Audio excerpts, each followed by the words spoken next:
Alright, what's up everybody? This is Chase here. This is my assistant today, Houston. Today we're going to be talking about a pretty fundamental move that most people learn in the beginning of their career called the Kimura.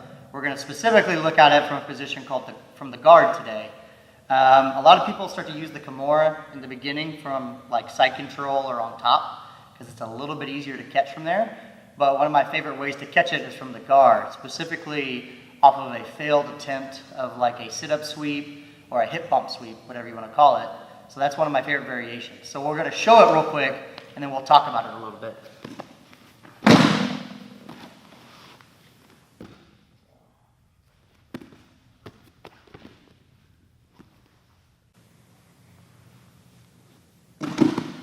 So we're able to catch that Kimura because he's worried about the hip bump sweep or sit-up sweep. So let's look at that sweep real quick. His hands are in close. And he's doing this to prevent me from just sitting up or putting him in triangles. But I'm going to use this little slingshot method right here to help me sit up. Notice how I sit up straight up to my hand and I reach for his elbow right away. Now, if Houston doesn't post his hand and I drive my hips up, hold this arm tight, and step over with my leg, I'm going to get to the mount position. It's a great sweep for me to be able to get. I catch it even on advanced belts all the time, especially no gi.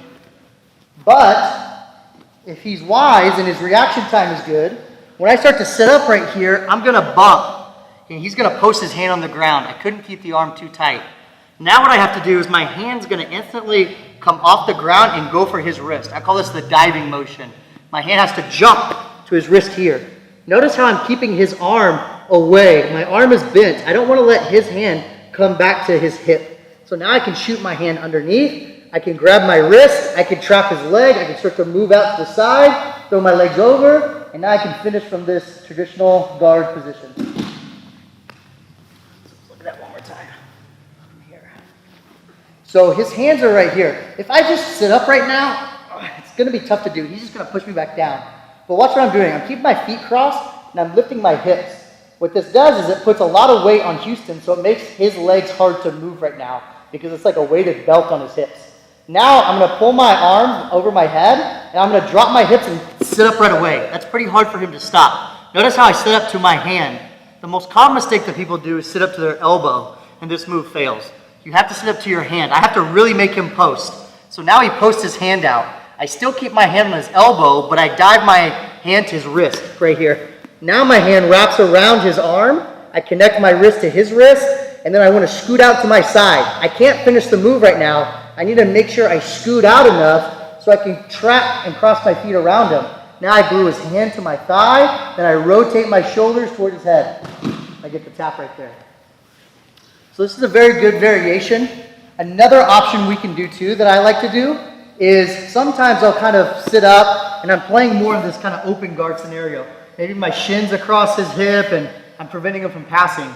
If I can get my hand connected to his neck right here, now I'm just going to purposely bridge my hip up and I'm going to shake him, which is going to make his hand post right there. So this is a great option because now I can do the same technique. I can dive through, wrap the arm over the top, trap his leg, walk, walk, walk, and then finish from here. So let's look at that variation one more time. So this one's more of kind of a forced variation where I'm making him post his hand, but it definitely works.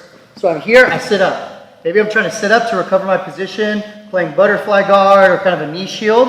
I'm going to drop my foot to the ground and I'm going to shuck to make his hand post right there. Now I'm going to dive my hand toward his wrist. I can use my collar tie right here to pull myself in.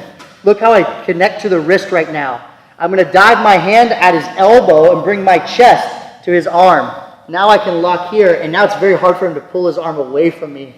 Now I can start to scoot, scoot, scoot, throw my feet over, and finish. Very good.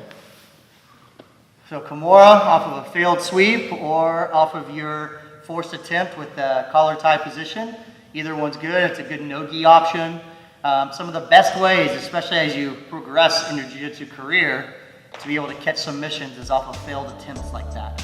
So good job. Thank you, Houston, for your help, and I'll see you guys next time.